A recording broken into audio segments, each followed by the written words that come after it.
Mimrama miqtë on televizion, mimrama dhe ju miqtë on tok.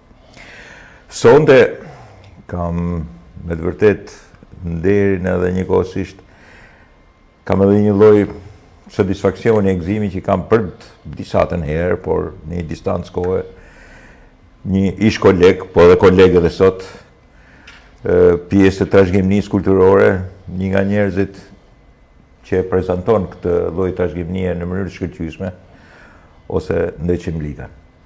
Qimi, faleminderit si erdhe. Faleminderit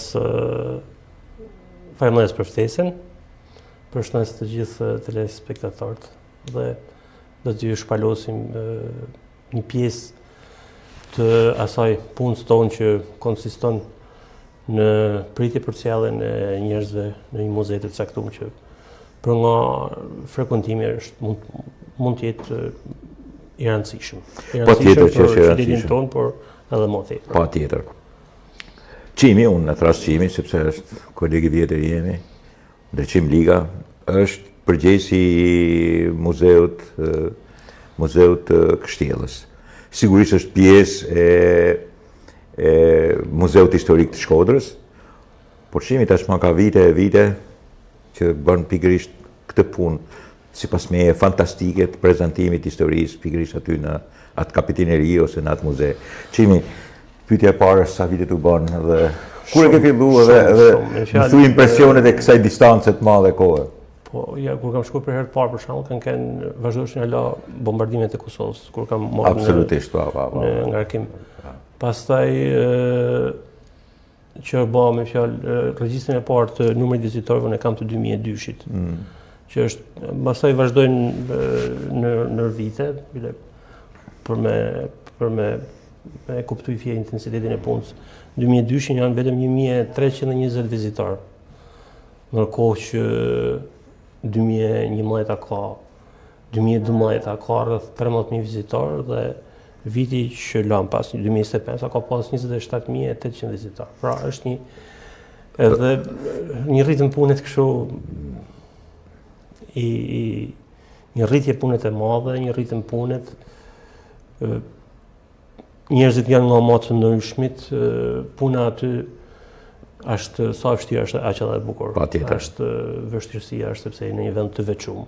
Sigurisht. Është një vend i në kala, ndërtesa më afër, shtëpia më afër është disa qindra metër larg.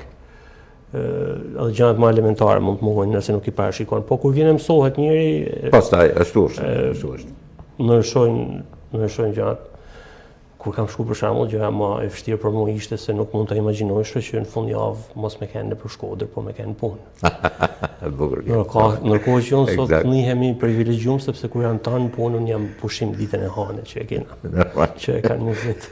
Pushim pra ka do gjëra që po mësohet, njëri mësohet, për rëndësi ka që bën një punë që të pëlqen. Kur bën një punë që të pëlqen pastaj sigurisht edhe është pjesë e pasionit tënd të madh, sigurisht. Qimi, praktikisht, ai muze që është atje, në mendimin e një specialisti ose një personi të mirë ditur të trashëgimisë sonë kulturore në Shkodër, edhe më gjerë se sa Shkodra, që ka pasur kontakte me qindra mira njerëz, me dhjetra personalitete, sepse aty kanë ardhur personalitete të mëdha, me shumë elemente edhe të historisë edhe të kapaciteteve të tilla. E muzej, realisht, çfarë përfaqëson? Atë muzej ka një veçanti, muzej është ngrit komplet prej personelit të muzeut historik Shkodër. Është pjesë e rrjetit muzeal qytetit të Shdegje, muzeut historik Shkodër. Është ngrit komplet nga personeli, por mas një punet studimore për disa kohë që jena marrë edhe me objekte që do të ekspozoheshin, mënyra se si do të ekspozoheshin. Na kena pas fatin se në një periudhë të gjatë, nis nga viti 2007 kena qenë pjesë e një programi të ÇVB, është një organizatë e financuar nga Bashkimi Evropian për trashëgimin kulturore dhe kemi marrë pjesë në mënyrë të vazhdueshme disa herë në vit në seminaret e saj që gjëja më e bukur në seminareve ishte shkëmbimi i eksperiencës sigurisht të Ballkanit, jo të vendeve të tjera. Të Ballkanit që ishin pak a shumë Aty të bënë në nivel, patjetër.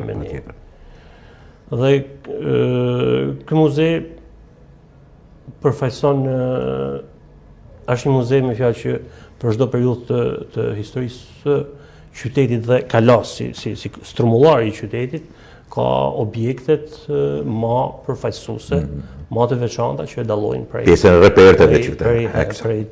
Prej më të hershëm, prej vendeve të tjera që prej antikitetit deri në prej antikitetit vazhdon deri pastaj objekti më i fundit i përket vitit 1914 është Flamuri.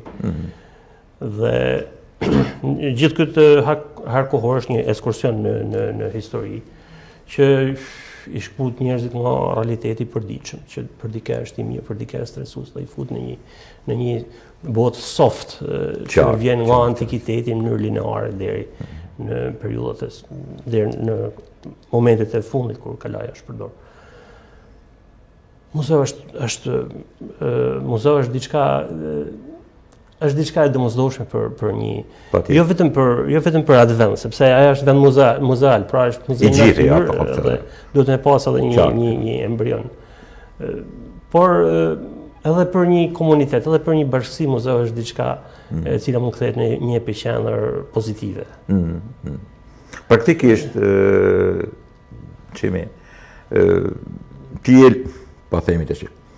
ti e lektori aty, se nuk mu ta quj kështu në mënyrë kaq banale, se me thënë prezentuesi ose shpjeguesi. Praktikisht ti në mënyrë të palodhshme, dhe kur e them këtë në mënyrë të palodhshme, duhet ma besojnë edhe njerëzit që po na shikojnë ose po na dëgjojnë tani që nuk ke bërë sipas me asnjë dallim si në ditën, po themi të parë, në ditën e fundit të pasionin tënd për të shpjeguar gjithçka, bile edhe për tu kthyer përballë çdo lloj që ta bisedojmë, çdo lloj publiku që është aty. Ngaherë janë dhe të çuditshëm turistat, moshat e ndryshme, interesat të ndryshme, kulturat të ndryshme.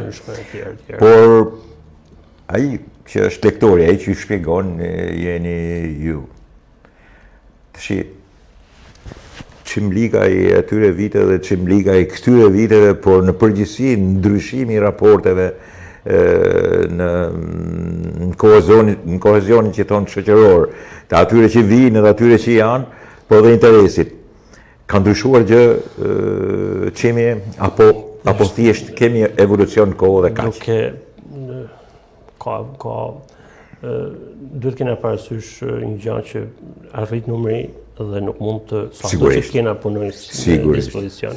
Nuk mund të kenë të gjithë vizitorët atë vëmendjen që ka pas një vizitor para 15 vjetëve që unë kem pas 3-4. Ka nërë 2 vetë aty dhe ti ke shoqëruar 2 vetë, eksakt. Por në anën tjetër është rritë informacioni, pra njerëzit dinë më tepër dhe nuk ato vetëm me 2-3 spuntot dhe marrin ka njerëz të tillë që kanë lexuar përpara dhe vinë, sigurisht, po.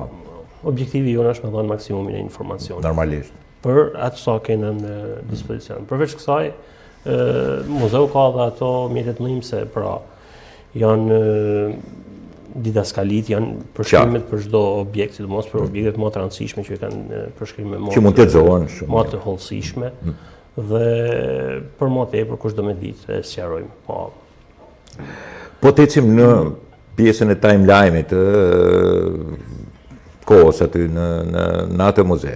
Sigurisht unë e di shumë mirë, ma ke prezentuar disa herë, kam qenë aty shumë herë, kam qenë pjesë bashkë e muzeut edhe normalisht jam i mirë ditur për këtë punë, por pyetja është e tillë, kush janë ato nalesa kulminante të atij muzeu? Në repertet veçanta ose në pasurinë e veçantë që janë aty? 3-4 pika qimi se e gjitha pastaj duhet bëjmë guid. Nga prehistoria, për shembull, për mu veçu janë sopatat shkodrano-dalmate, duhet më thonë 2 fjalë. Sigurisht, patjetër. Ato gjehen i përkasin një periudhë shumë të hershme, shkojnë nga shekulli 14 deri në shekullin e 9 para Krishtit. Dhe gjehen në krejt Bregdetin Dalmat, duke përfshi pellgun e Shkodrës. Pika më jugore ku janë gjetë është Torovica, është jashtë të quajtuni thesari Torovicë, janë gjetë bashkë rreth 169 copë, të cilat janë të ekspozuar në Muzeun Kombëtar. Por edhe Muzeu i Kalas ka supata shkodrano. I ka të ekspozuar atë. Po janë të ekspozuar. Pse janë të veçanta? Sepse gjithmonë ku gjehen kanë të njëjtin formë, të njëjtën peshë. Është një tipologji, po themi. Po, si me dalë për një kallëpi.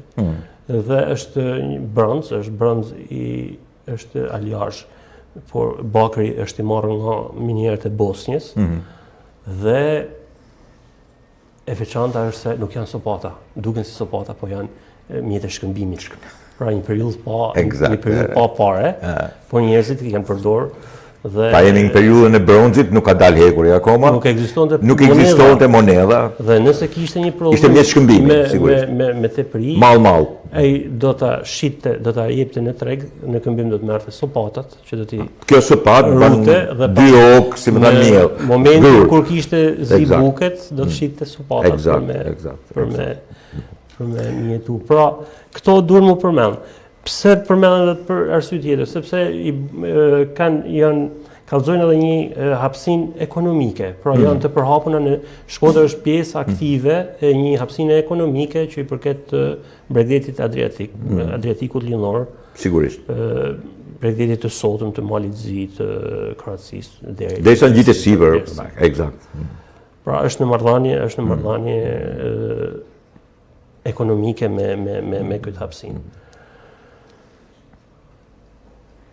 Për nga antikiteti klasik, periudha e sulmit romak është një moment tjetër i rëndësishëm i Shkodrës, kur bëhet qendër e një province romake, është Prevalis. Ajo provincë ka përfshi Shqipërinë e Veriut dhe territorin e sotëm të Malit Zi në Vija Trasha. Dhe për arsye kryesisht ushtarake, Shkodra është qendër e kësaj. Ekziston nga fundi i shekullit 3 deri në shekullin e 6 që përmendet për herë të fundit si provincë. Nga kjo periudhë na kena dy objekte të cilat i përkasin kulturës romake, por kallëzojnë edhe veçantinë e qytetit. Njëri është mozaik, është një mozaik që keni vendosur. E kena disa panele, për momentin hapësinet nuk e kena ekspozuar komplet, por janë 8 metër katror të ekspozuar. Por modeli i mozaikut i plot është i ekspozuar dhe i përket dyshemes së një villa urbe. Villa urbe janë shtëpitë romake të Po shujt një koshme me ato që janë në Rizan, apo paka shumë një ato. Edhe teserat, ato bëralecat me cilët janë, po nuk janë të ngjashme me të Rizanit, me të ma në jug, me të Butrindit. Por, deshem as të kësu hapësina ku është gjetë. Hapësina ku është gjetë është nërmjet të dy lumeve, midis Bunës dhe Drinit. Në gjuhën që, ose gadishullin që formohet nga bashkërrjedhja e këtyne dy lumeve. Dhe nga kjo periudhë pastaj është edhe, mund t'i themi edhe zbulim, është një mbishkrim po i shekullit 3, i cili është gjetë dihe për ekzistencën e tij që është në vitin 2012, por është gjetur në një vend të vështirë në bazamentin e cisternave. Pra, kalaja ka një sistem ujmbledhësash që vazhdon e funksionon. Gjatë pastrimit të këtyne saranxhave apo sterave, punëtorët vunin në re një mishkrim, por duken se ato janë vazhdimisht të mbushura me ujë, ishte e vështirë për me mbrit deri aty. Pastaj ishte edhe friga reaksioneve që krijohen nga zbrazja oksigjeni ose amoniaku i ndajmë e tjerë. Ka element kimik dhe gaz që prishin. Gjithsesi në vitin 2022 duhet falenderojmë punonjësit e Drejtorisë Regionale të Trashëgimisë Kulturore. Është Helidoni, arkeologu. Që është drejtori sot. Por edhe Petriti, Bilali. Patjetër. Të dy kanë qenë këtu para teje, kështu që po ju japim falënderimet. Krijuam Kallepin dhe ai sot është i ekspozuar në muzeun e Kalas, në vendin ku është gjetë. Qartë. Pra në pamundësi për me pa objektin origjinal, na shohim kopjen e këtij objekti. Qartë. Është përkthyer, i takon një bazamenti të një përmendore që ju thotë ishte shekulli 3? Shekulli 3. Shekulli 3 është periudha e Prevalis. Por qyteti akoma kishte një organizim ushtarak. Qartë. Dhe i kushton komandantit të vet, i kushton një përmendore. Kjo është sepse mishkrime latinisht ka një pafundësi. Normal. Por rajoni unë ka pak. Në fjalë, ky është i 13 mishkrim latinisht që zbulohet. Nëse Durrësi ka 200 për shembull, ose Ulpiana afër Prishtinës ka 10 po. Ma shumë se 200, 300, 400. Apo territori i Maqedonisë sot me ka shumë. Territori i Shkodrës ka pak sepse me sa duket kena një romanizim shumë të cektë. Dhe për këtë arsye dhe gjumë që ka lënë ky romanizim janë më të dobta dhe edhe gjëja më e parëndësishme në këtë rrallësi merr rëndësinë e vet. Sigurisht, patjetër. Këto janë objektet që i përkasin periudhës antikitetit, pastaj nga mesjeta mund duken të rëndomta, por janë të rëndësishme, janë gjylet e topave. Normal. Që shkojnë në 380 kg. Dhe që pakush e beson se janë gjylet topash. Kujton se janë gur kështu. Ja, beson se janë katapultash, por katapulta, sigurisht. Kanë një rreze për 7 cm. Edhe janë 7 të këtill, 5 janë brenda në muze, 2 janë para muzeut. Kallëzojnë për masat e luftës. Ato janë përdorur gjatë rrethimit të Shkodrës. Sigurisht. Nga Osmanët në 1478 nënën, kallëzojnë për masat e kësaj lufte. Ka të dhëna si në librin Rrethimi i Shkodrës i Barletit, por ashtu edhe në kronikan turq. Që ka pas edhe më që e përshkruajnë. Edhe prodhimin. Jo, Barleti mundohet të jetë kështu edhe kronikanët turq, pa. Prodhimin e topave, derdhjen e topave aty dhe matësinë e tyre, absolutisht po. Të këtill kanë me shumë pak dhe janë në Stamboll sepse ishin pa transportueshëm. Për me ripërdor metal janë të detyroheshin me shkatrull dhe me çud në dikon tjetër, në një fushë betejë. Sigurisht, po. Në periudhën e mëvonshme, Çimi? Periudha më e vonshme armët e zjarrit, të cilat ka një veçanti territoret tona. Nëse armët e ftofta janë të importume, pra shpata. Një pjesë e armëve të zjarrit është? Armët e zjarrit janë kryesisht të vendit dhe vendi përveç që ka prodhu për nevojat e veta, ka pas armëtare dhe në vendet të pamendueshme, ka pas Hajmeli, shumë familje armëtare, ka pas Lezhë, të cilët me pas u mblodhën drejt Shkodrës, po kanë prodhu armë zjarri. Deri në 42-shin kanë kenë në mat, kanë kenë ato punishtet për prodhimin e barutit.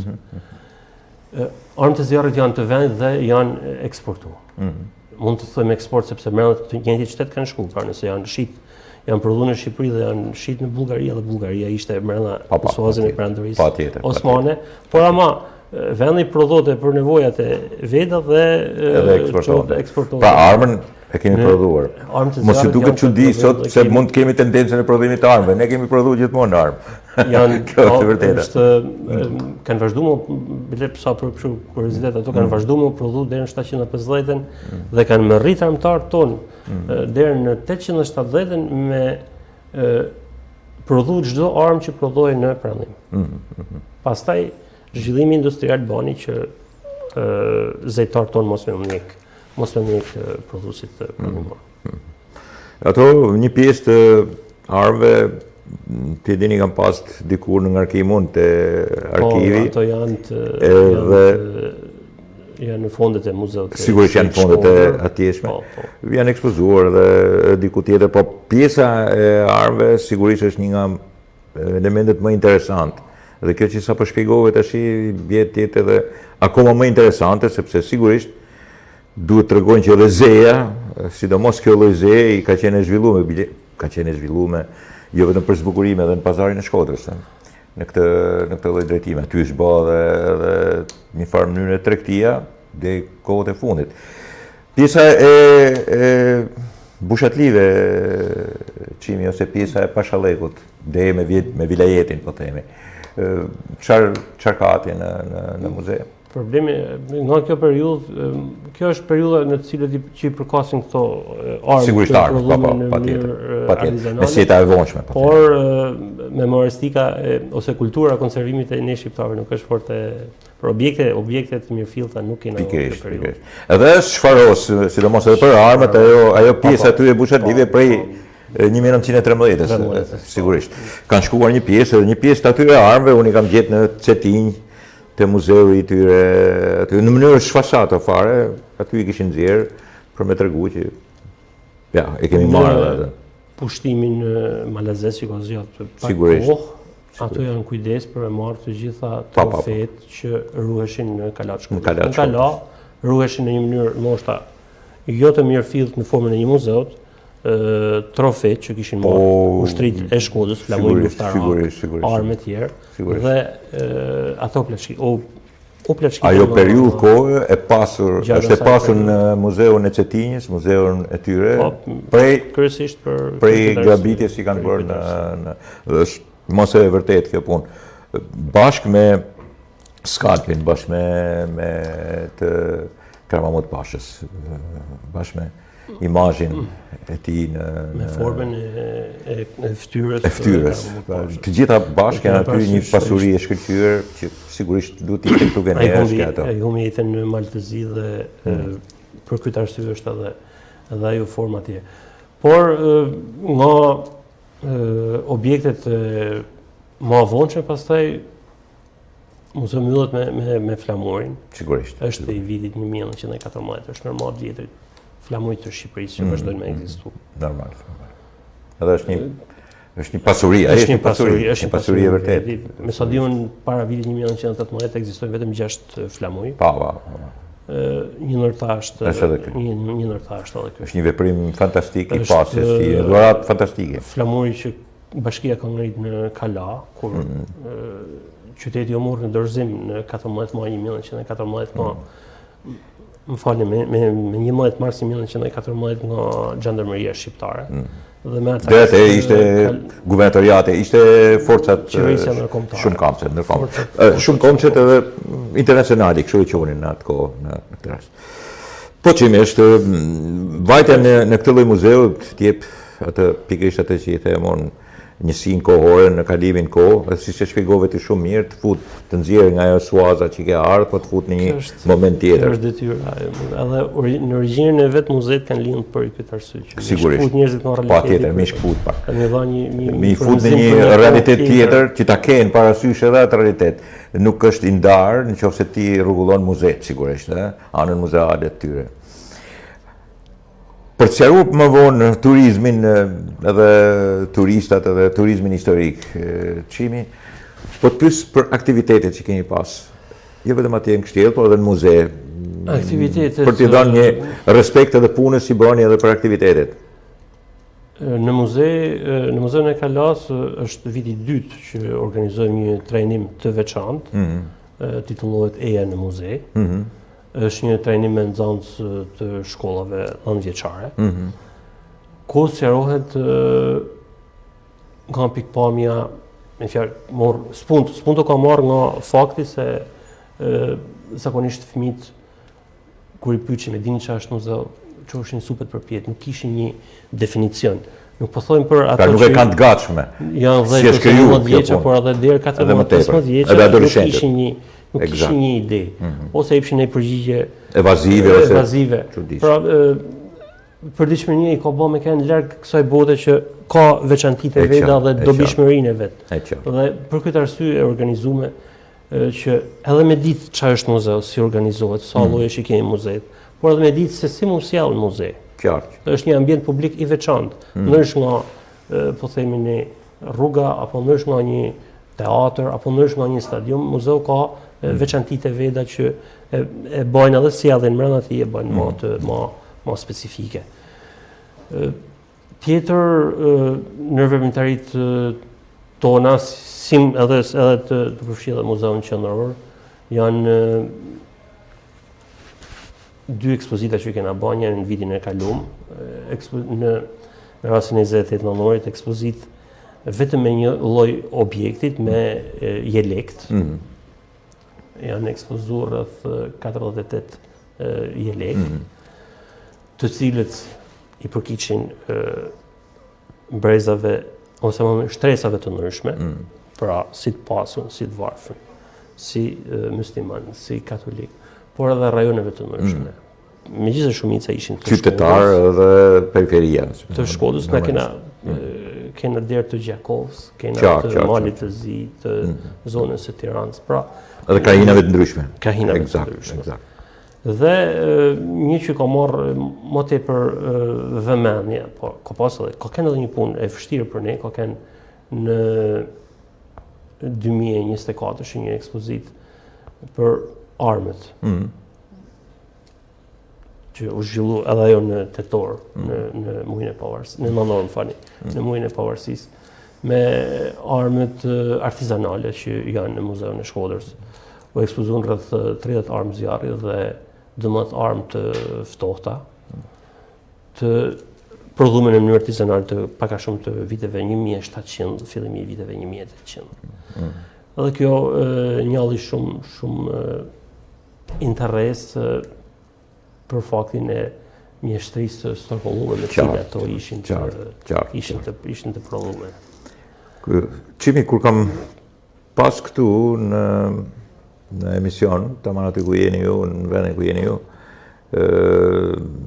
drejtorin, Elidorin, më tha që po përgatitet një investim. Është një projekt, është kthyer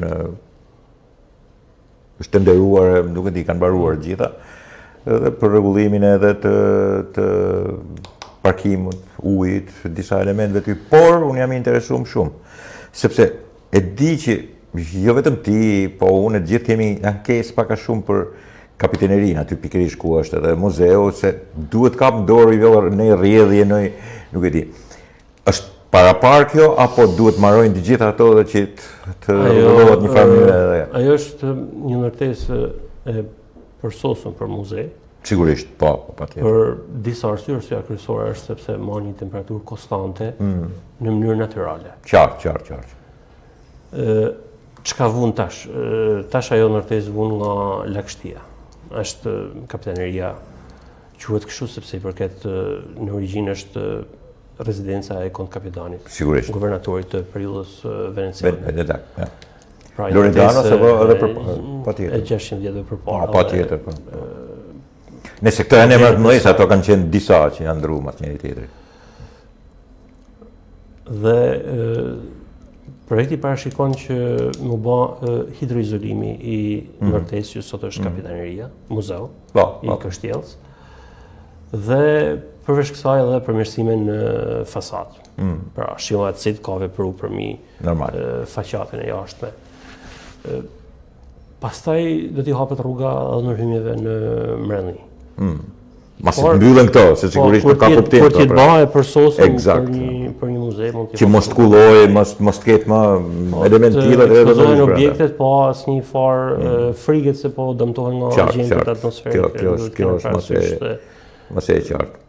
Nuk është problemi i objekteve arkeologjike, për shembull një lapide, një gurik dhe në komet nështë me shekuj në dhe nuk e ka fort problem, por është problemi i objekteve metalike apo objekteve sigurisht, po, që pësojnë dëmtim që dëmtojnë nga lagështina.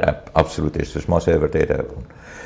Qimi, problemi që desha të trajtoj tash është raporti jon i sotëm, raporti jot, raporti i qytetit me turizmin historik.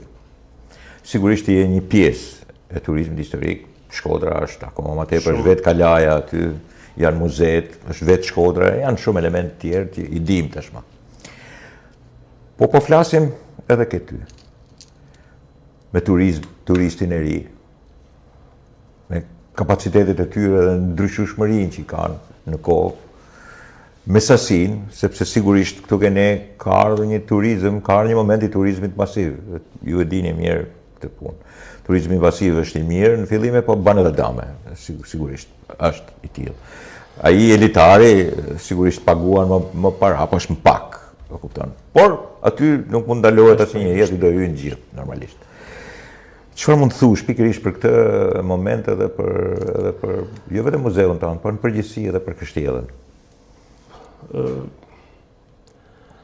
Do të kena parasysh një gjë që është vendi më afër qytetit ku njerëzit mund të hasen direkt me natyrë të pa kontaminuar në aspektin. Normal, patjetër.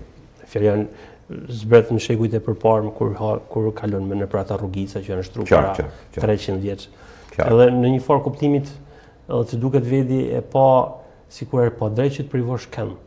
Por realisht njerëzit duhet të kallëzohen më të kujdesshëm në ambiente të këtilla, sepse çdo dam është mund të riparosh, por prap nuk është mund të ketë një gur nga kaldremi, por nuk vehet kurr ashtu si ka kënd. Absolutisht.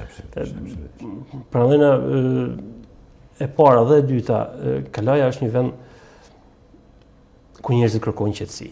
Ato që nuk dojnë qetësi ato shkojnë diku tjetër. Po shkojnë në diskotekë, kur duhet mund shkojnë në stadium. Dhe për këtë arsye, pra duhet është hapësinë e madhe. Kalaja është bile sidomos në ditët e verës, shumë njerëz vinë, futen në Kala, vizitojnë burrin e parë, mosha i pjesë të burrit dytë dhe kthehen mbrapa, pa burrin e tretë. Sepse është hapësinë e madhe. Dhe dikujt dhe si apret në burrin e tretë je pikërisht është muzeu. Pra është hapësinë e madhe dhe dikujt dhe si apret mendjen se mund të ketë diçka për te. Por gjithsesi ka nevojë më tepër për një Kallabllëku sjell gjithçka me veti. Fatmirësisht është viti i tretë tashmë që na kena dhe rrye private, është Ilia Nguart që ka marrë përsipër rritjen e Kalas.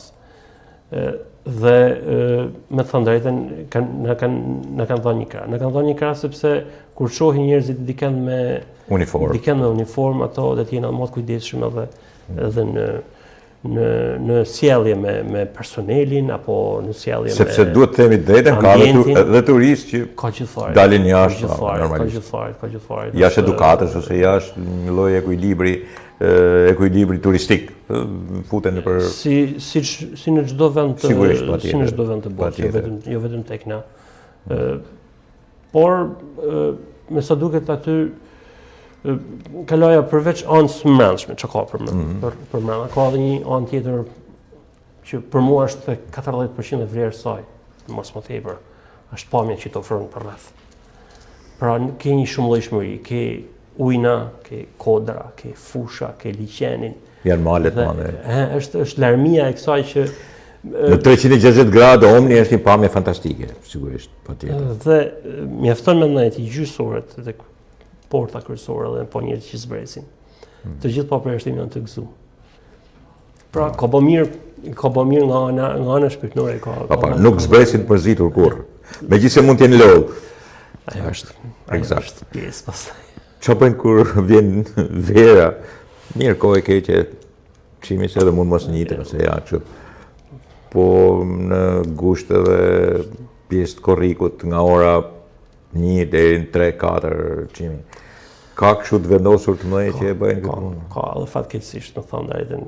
Janë dhe pleqme nga është e çuditshme e jashtëzakonshme. Nuk e din, nuk kanë informacion. Unë besoj se nuk kanë informacion. Pra vinë dikush është edhe shumë kokforte, me makina që janë me kondicioner, me air kondicionuar. Ora thotë se pa kaloj deri. Nuk e din se si jashtë mund të jetë për 35 gradë jashtë. Dhe praktikisht unë për veti rrallë herë dal jashtë muzeut me fjalë. Sigurisht. Në këshillorarësh, sepse nuk është e shnetshme. Normalisht, patjetër. Është e pamundur. Në fakt duhen disa lajmërime të tilla, por lajmëro sa dush njëherë. Vitin që shkoj për shembull Akropoli në Greqi, është i mbyllur. Në muajin gusht ka qenë i mbyllur nga ora 12 deri në orën 5. Nuk e hapin sepse i bie pika aty. Po kjo është fjala e drejtë, ashtu është. Është merr 40 gradë në Athinë, dire. Guida, pra udhëheci i grupit shtyhet nga vetë turistët që ka. Por ama ata nuk janë të ndërgjegjshëm, një njeri që vjen nga Finlanda ose një njeri që vjen nga Suedia ose nga Polonia, që 20 gradë, 22 gradë është maksimumi i gushtit. Kur vin këtu nuk janë të ndërgjegjshëm çka është 35 gradë, 37 gradë, që çka mund të ndodhin me ato temperatura. Prandaj unë them që sidomos për grupet e turistave, të individi. Grupet e turistave, drejtuesit e grupeve do të jenë shumë më të kujdesshëm dhe të evitojnë këto vende në orar në zheg, na kena shprehjen zheg. Zheg, sigurisht. Është pa dalshme. Është jo, po konsumove veten në atë momente jenë në rrezik. Aty edhe sidomos absolutisht. Ke shumë të drejtë. Edhe bariu që kullot delet në orarin e zhegut. Futen delet në hije. Mriz, i çon me mrizu. Normal. Se nuk rreshtohen kështu të shkretat. Turistët vazhdojnë. Është shumë e çuditshme. Çimi, kush janë turistat e mirë? Më të mirët. E kam fjalën për, pastaj po flasim me këto të vendit, po e kam fjalën për këto që janë jashtë. Më të mirët janë më të mirëve kanë turistat rusë që nuk janë më. U ndalen prej luftës së Ukrainës. Me shpërtimin e luftës nuk kanë më viza, por ato me thënë drejtën në marrëdhënie me ta të shnishin në turp sa herë thoshin falemnderës. Sigurisht. Në kupton e kishin një mirësjellje të jashtëzakonshme. Pastaj janë këto të Europës Lindore, që janë kryesisht shtresat mesme, mund të jenë polak, mund të jenë çek, gjerman, polak, çek, lituanez. Pra të këto janë. Kurse këto europianë perëndimorët, me sa duket mos e kanë vizituar tonë botën, ju kanë edhe Shqipëria dhe e kanë një fije si vetë. Normal, me lehtësi. Eksakt. Çfarë tipologji e turizmi kemi ne, turizmi historik çimi? Me qefe shohin ato që kanë një farë moshet. Pse është natyrshme. Me fjalë 45 si, 50 si. Shkollat? Shkollat e shohin simas programeve. Vijnë kolektiva gjëra, vazhdojnë, e kanë zakon? Po. Simas programeve mësimore. Sipas programeve. Por ka raste për kur vinë familjarë zakonisht prindë hynë shumë më me qejf kurse fëmia me më me. Sigurisht. Sepse është natyra e një adoleshenti me natyrën e një 60 vjeçari është. Sigurisht. Malazisht edhe serbt qinë. Se këtu është një lloj problemi. Shumë të sjellshëm. Sigurisht, patjetër. Me sa duket muzeu është i bëm në mënyrë të tillë që nuk i lën ata asnjë. Pra me të vërtetën historike nuk mund të bëhet kompromis, por ama është paraqitur në një mënyrë të tillë që atë nuk i lën rrugë për me pas një vërejtje. Ka pas një bisedë unë kam pas 2-3 biseda me kjo, bisedat disa prej tyre. Në probleme. Po, jo, biseda serioze, jo thjesht konfrontuese. Ka ndonë një herë që të bëjnë një shpjegim të vetin ato, ose të kundërshtojnë, ose ta kenë si ide narrativ tjetër historike, e kanë shprehur këtë punë? Ka një historiografi tjetër, po jo zyrtare. Qartë, është folklorizmi i tyre, po theme. Është pjesë e folklorizmit. Është një historiografi e tyre jo zyrtare, po që është krenari folklorike e tyre si zakonisht, normalisht. Një fryrje, me shkume pa sërbe deri aty ku ato mendojnë se i kanë caqet e tyre. Ku gati ku perëndon dielli, e kupton, e bëjnë më kam qartë këtë punë. Në përditshmërinë e tyre, sidomos brezi i ri nuk i ka me sa duket ato. Qartë, këtë lloj tragjedie kështu. Kurse ato që janë më të moshëm qëndrojnë më tepër. Për shembull kur përmendet lufta për Shkodrën, ata thonë erdhë me shliru Shkodrën, me shlirua me pushtu. Sepse është pra pjesa historike dhe shkon të tregohet kryesisht malazes, por me sa duket ja kanë lënë të kalumes, po patjetër. Malazes kanë dieni dhe secili prej tyre kallzon për një vëlla të gjyshit apo të stërgjyshit të vet. Që ka akt. Absolutisht. Pra e kanë memorien e familjes së tyre. Çka kanë bërë për vendin e tyre, ato e kanë të plot. Në ndryshim nga ne që shumë prej nesh i ka harru. Kjo është. Edhe që është e padrejtë, nuk është shumë. Është e padrejtë sepse ai brez kanë 3 brez para nesh, por kanë janë luftat më të mëdha që kanë bërë shumë që ajo është lufta më e madhe që është zhvilluar në kohët moderne dhe njëkohësisht që ka krijuar më sukses e ka krijuar këtë Shqipërinë që kemi sot. Absolutisht. Është mos e vërtet. Tash pyetja tjetër është ai debati për hershëm, ti e din që unë kam qejf edhe ti që kam qef. Dhe më thonë që e bëj gjithmonë. Është debati midis historisë dhe mitologjisë. Edhe ti e ke të evidentuar, se me një sa të vinë aty thot ku kullon qumshti, ku është Rëzafa, ku është kjo, këta kanë historinë e tyre sërbët të krijimit të qytetit, krijimi i Shkodrës, Skadar, sipas tyre. Ne pastaj vazhdojmë me tonat, unë gati shkoj duke konsideru feminicid, por ajo që mund të themi tash i bashkë është se ideja e ngritjes së legjendës mbi historinë. Domethënë, kur du ndonjëherë që të bëj pjesën e propagandës historike, unë them, kur shkon puna që Rëzafa të dali më e rëndësishme se sa Teuta, domethënë ajo pjesa e historisë, legjenda kërcen më për historinë. Qimi, megjithatë ti ke idenë tënde dhe mendimin tënd. Çfarë mund të themi? Ajo si legjendë me një fjalë në djenin teme nuk ka asnjë dhënë nga antikiteti për sakrifica njerëzore, aq më pak për morosje. Po kështu ndjenin teme në territorin e perandorisë romake, ku përfshi edhe territori i jonë, sakrificat njerëzore janë të ndaluara qysh në shekullin e parë mas Krishtit, me ligj. Pra, unë e marr më tepër si një produkt fantazijet. Një produkt fantazijet me një origjinë të pa njoftun, por që ose të dyshim. I stërhollum, i bën gati si telenovel. Qartë. Tërheq vëmendjen e njerëzve. Jo po vllai parë, jo po i dyti, jo po. Kjo është, për mua ajo ka një vlerë artistike dhe kaq. Nuk mundesh mua me gjithë diçka reale në një legjendë e cila në Ballkan ka shumë variante. Sigurisht. Vetëm në Shqip ka 3 variante. Është edhe legjenda për emërtimin e urës së shenjtë në Gjakov, që është njësoj. Po kështu. Kanë rumunët, po ashtu kanë grekët, kanë bullgarët, kanë hungarezët. Qartë. Malazes, Zidanjes Kadre në Bojanu, Morosja në Shkodër për një bunë. Pra, Zidanjes Kadre u Bujana. Edhe ndërtimi i Shkodrës mbi bunë, diçka të tillë. Historia ato kanë dhe emra, tregojnë edhe. Po vëllezërit janë me emra. Me emra, me të gjithë. Nëse. Por ideja e legjendës, domethënë. Ideja me fjalë legjenda hin hak historisë, merr vëmendjen e. Këtë ka bërë historia. Sepse çka ka bërë legjenda? Legjenda ka vendosur emra, mase ne ish bashkangjitur edhe emri. Rëzafa, një bashkangjitje shumë e çuditshme, që sipas me vjen prej Rusafës në Siri, por jo sipas me, po edhe sipas shumë elemente të tjerë historik.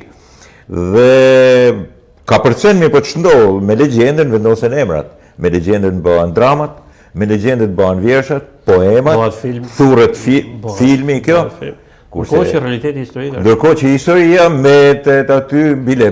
Për legjendën bëhen edhe buste, bëhen edhe monumente, për historinë nuk kemi një monument, mendem deficitar, dhe kjo nuk i ka bërë mirë, Shkodrës i ka bërë keq, i ka bërë dhe Shkodrës keq, jashtëzakonisht keq. E për ma tepër kur vinë, pastaj fëmijët të tash kur ta shoh atë gjirin e asaj nënës, ku rrihet qumshti, ku është kjo e ku është ajo. Mendimi im është që vlera e saj është vetëm vlera artistike, po jo. Ka i farë tërheqjet e amaneti që lutet me lanë gjysmën e trupit, sepse donë që fëmija i vetë ta trashëgojnë. Bile legjenda jonë, në raport me legjendën malazeze, shumë ma pozitive. Eksakt. Pra, gjini e më mëroft dhe kaloj o furcoft. Qartë, normalisht. Kurse legjenda malazeze përfundon me mallkim. Gurmi mos i qëndron. Qartë. Pra, ka këtë parë... Bile ka dualitet midis malazesve dhe serbëve. Ka që shumë ngjarje historike, ka ai formullar i qytetit, që për cilat duhet jena krenar na si banor të të njëjtit vend. Mos më thonë pasardhës dhe po banor të të njëjtit vend. Normal. Ka shumë ngjarje shumë të rëndësishme, ka ajo zonë sa që duhen bollë me thonë, për shembull, janë 3 rrethime që i kanë bërë turqit në periudhën e Bushatlive, ku ushtrit osmane nuk i trajtojnë mirë sot ekstraditet në mënyrë. Nuk ju vën kush rëndësinë. Kjo është pyetja që kam tash çimi. Është plotësuar sipas te mirë historiografia jone, sidomos universiteti këtu që kemi, katedra, për mbi ngjarjet kulmore që ka qyteti. Ato t'ishte ma oportune dhe ma e drejt, që me të vërtet ajo katedrë t'i kishte ngjarjet kulmore. E di që sa po i përmene ato rrethimet, ato nuk kanë pjesë në kurrikulat ose kanë shumë pak pjesë. Qimi, kështu është e vërteta. Unë shpeshherë bëj kritik, por sa pare bën kjo kritikë. Ato momente të historisë së qytetit, më thënë drejtën, edhe për interesin tem, edhe për kuriozitetin tem, i kam kthyer me kujdes dhe është një aftësi jashtëzakonisht e madhe. Qartë. Edhe diplomatike, por edhe ushtarake. Që me dopsuar mikun dhe me shkatru në një moment që s'ja prit temelli e kërkujt. Bile, masi bëhet, masi shkatron, masi Karamamut Pasha, pra në 1787 shthur ushtrit osmane në Shkodër, vinë lajmet e para rreth kogjysa udhëtorit, diplomacitë perëndimore, marrin lajmet e para që u shkatru ushtria osmane në Shkodër, por kjo nuk duhet jetë e vërtetë. Pra, konsujt kur shkruajnë, kanë ndëgju këtë, por s'na merr mend se është e vërtetë. Janë pabesueshmëri, incredit, i thonë italian. Pra, është një vërtetëri, mund ta kem padosh me Esmaullah apo me Zvuklu, mund ta kemi të krahasueshme me Skënderbeun në 1400-ën që edhe atëherë nuk po e besonin. Nuk besonin. Luftat e fillimit Torviollën bjeçon. Jo, ajo është e besueshme kjo që aty janë thyer turqit. Eksakt. Kështu funksionon edhe. Pra, këtu e kisha fjalën. Në momente që na duhet ti zjarrim sa më tepër. 75 vitet e Pashallekut. Sepse zonën e 1911-s, 12-s e 13-s deri 1920-ën historiografia duhet ta kishte, sepse sipas meje, Çimi, të dy Pashalleqit, po sidomos ky Joni këtu që ka zgjatur më tepër, kanë formuar pikërisht këto qytete të mëdha që kena, urbanitetin e madh. Njerëzit duhet ta dinë. Shumë më tepër se qyteti. Sigurisht. Shumë më tepër se qyteti. Pra janë përhapur, gati ka vunë në hyjën deri në Herceg-Novi. Shumë familje në Gjakov. Absolutisht. Që janë vendosur aty në periudhën e Pashallekut. Absolutisht. Shumë familje në Dibër, Ulqini, Tivari. Pra kanë marrë fizionomi tjetër. Absolutisht tjetër gjë. Edhe ti e le të gjithë këtë pas studim edhe pas sqarim, do më thonë që nuk ke respekt. Po kjo vjen nga që është respektu shumë legjenda. Nga që i kanë dhënë shumë rëndësi legjendës, edhe të Shkodra kjo është, pastaj kanë harru këto elementet e tjerë. Duke harru dhe sundimtarët, shtetformuesit, sepse sigurisht i kanë ndarë dhe historiografia komuniste, po themi, 45 vjetë ka bërë të keqen e saj të madhe, sepse i ka konsideru dikë këtu e dikë ashtu. Ka 35 vjetë që ka kry. Po ajo ka 50 vjetë që ka ikë e 35 vjetë që njerëzit janë të lirë. Si të bëjnë, për pra të kthehen edhe. Jo, po shkon po e njëjta periudhë, po shkon tash kështu në këtë lloj drejtimi, pra ke të drejtën tënde që jo të bësh revizionimin, po të marrësh atë që e kanë revizionuar ta nxjerrësh në dritë. Ti thua kjo është, a kupton? Nuk mund dalin Borgjezë dhe Karamamut Pasha tash jashtë. S'mund dalë njëri pa as Balshat, as kërkush tjetër. Pra e kam fjalën. Ajo pjesë që nisëm diskutimin, ajo pjesa e legjendës, në një farë mënyrë ka eklipsuar pjesën e historisë dhe historia. Po, kjo bën dëmton edhe atë etnopsikologjinë e njerëzve. Normal, patjetër. Kjo është e rëndësishme shumë. Shefti, çka kena në prit kaluar tonë se si vllai më ka tradhtu vllën e vogël. Kjo është. Edhe ke marrë qaf një grua aty Leona. Ndërkohë që janë bërë ngjarje fantastike, është bërë shtetformimi. Është krijuar një shtet më i madh se sa shteti që ke sot. Domthonë dhe një influencë pa diskutueshme, edhe një përballje sigurisht. Dhe një përballje me fuqinë më të madhe të kohës. Ashtu siç ishte edhe në atë kohë, bile krahasimin e bërë shumë drejt, edhe në kohën e Kastriotit, edhe tani është bërë përballje e jashtëzakonshme. Pa menueshme. Në kohën e sotme është qitë përballësh me Shtetet e Bashkuara të Amerikës. Kështu i bie thjesht. Ajo ishte superficie e kohës, me ato e përballë. Është e çuditshme çimi si ka mundësi që me të vërtet jemi kaq të pakujdesshëm në këtë lloj historie të pikërisht asaj kështjelle ku je aty ti për ditë. Çimi je mërzit në herë kur je a ke thënë një ditë për shembull tash jam i mërzitur, nuk do një të mësime. Të ka ndodhur edhe ka raste por rrallë. Tash rrallë. 20 njëri me pritesë, por ka raste që jam nisur ndoshta i smur, por rrugës jam bë më mirë me shtaj. Sepse sa duket është ecja, është sigurisht. Me të drejtën nga pikpamja shtetësore ka më shumë. Sigurisht. Nuk ka më shumë mirë është. Mu më ndodh një fenomen i tillë, kur nitem sipër pamja atje më largon nga fluska e këtushme. Fiks. Me të kaluar nga asfalti në kaldrem mbyllet problemet e urbaniteti mbyllet, absolutisht. Dhe futesh në një botë tjetër dhe vetë loja dritave, quhet edhe dimnit, jo vetëm verse, po edhe dimnit. Pra edhe dimnit e dilli që çan ret, që krijon ishuj, që krijon ka pamje shumë bukur. Është jashtëzakonshme jo vetëm pamja, po të lidhet pastaj historia, antikiteti, aty e shef me shtresa, mbase në sipërfaqe shef vetëm një kështjellë mesjetare, sigurisht, po ata që duan të shohin më tepër, mund të shohin dhe shtresat e antikitetit, shtresa helenistike, shtresa po themi ilire, shtresa romake, ishte të gjitha, osmane, veneciane. Aty janë. Aty u futën romak ku masi mujtën ushtrinë e Gentit në 168 para Krishtit. Vjen fjala për me pra prek historinë që është ma që ka dëshirën për ta prekur. S'po na pengohet kërkush. Pengohet kush marrë. Apo s'ka dalë sot, mund të hapësh celularin, pyet chatin me informacione. Kështu që 90% rasteve e ke saktë. Kështu që në këtë pikë që të kërkoje çim tash në rregullim apo janë marrë masat e rregullimit thjesht doni. Deri tash bilet përbashkët, a keni bërë çimi, a mendohet për me bë biletën e përbashkët? Mosha do të bëhet biletë diferencume. E diferencume. Një biletë për komplet kalan plus muzeun edhe bilet vetëm kalaja pa muzeun. Dikur e kam propozuar, çim nuk ma aprovu nëse më thanë që tash duhet bërë më vonë, por kështu e kishim menduar, domethënë ti të ekzistonte një bilet, dy bileta, një bilet për të gjithë muzeet, që mund ta merrnin edhe një bilet për kështjellën menaxheriale që sigurisht problemi se çdo ndryshim duhet të sjellin normalisht, por jo gjithkush që vjen kala ka dëshirë me hyrë në muze.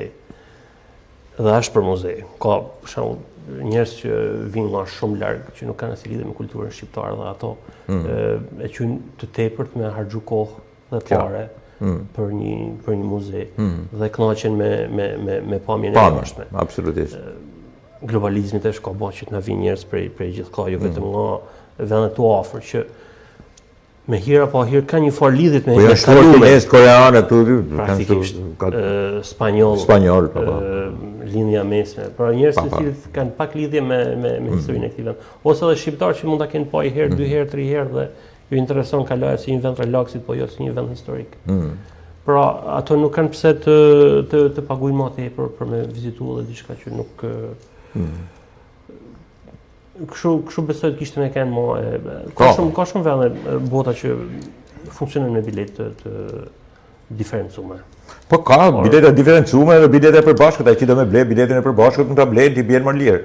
Po ta ulesh për shembull me 15% ose 20%, shumë më rëndësishme që po, sepse sigurisht kjo është bile këtu do të ishte vlen edhe për këtë që sapo shpjegove tash. Ata që janë të interesuar blejnë pikërisht këtë. Po, edhe ju bën një biletë si gati me 3 veti ti ke nxjerr të katërtin, pra është arsyeshme. Çimi nuk e di ç'a ka mbetur se ç'a ke dëshirë të thush tash në fund. Për mua mbetesh personi që prezanton qytetin në mënyrë të shkëlqyeshme, e prezanton atë në mënyrë ashtu siç duhet, edhe nuk lodhesh. Ç'a kishe në gjatë si ç'a mund thush? Po, aty un kam një pjesë mirë të jetës time. Sigurisht. Dhe unë kisha dashur ta shifsha të jetë sa më mirë. Normal, patjetër. Të jetë sa më mirë, sa më dinjitoz. Po. Dhe sa më tërheq. Pastaj e mira s'ka fund, por rëndësishme ka që ato që ta vizitojnë të jenë tamam pra të jetë një nivel turistit, nuk mund t'i përzgjallim, por gjithsesi të jetë një nivel turistit që ja vlen me harxhu kohë dhe me ta. Sigurisht, patjetër. Patjetër është e rëndësishme. Dhe normalisht që duhet të shkojnë bota vendet janë duke hellë. Koha të mëson, nevoja të mëson për me ashtu. Turizmi masiv ka atë është si puna modës. Dalin xhinsat, një lloj xhinsash modë si mjet, vitin tjetër ka një tjetër. Normal. Edhe turizmi masiv do të vinë koha, do të mesin turizmi i mirëfillt, njerëz të cilët dojnë me pa botën me sytë e tyre dhe jo me sytë e televizorit. Normal. Qimi, falenderoj shumë për punën që bën, falenderoj dhe që ishit sonte me mua. Falenderoj për ftesën. Miqtë on televizion, miqtë on tok, ky ishte takimi me përgjegjësin e muzeut ose atë që na prezanton ne Kalan e Shkodrës, po ke muzeu i saj te kapitaneria në Qimlika. Unë jap takim të premten tjetër me ftuar tjetër. Natën e mirë.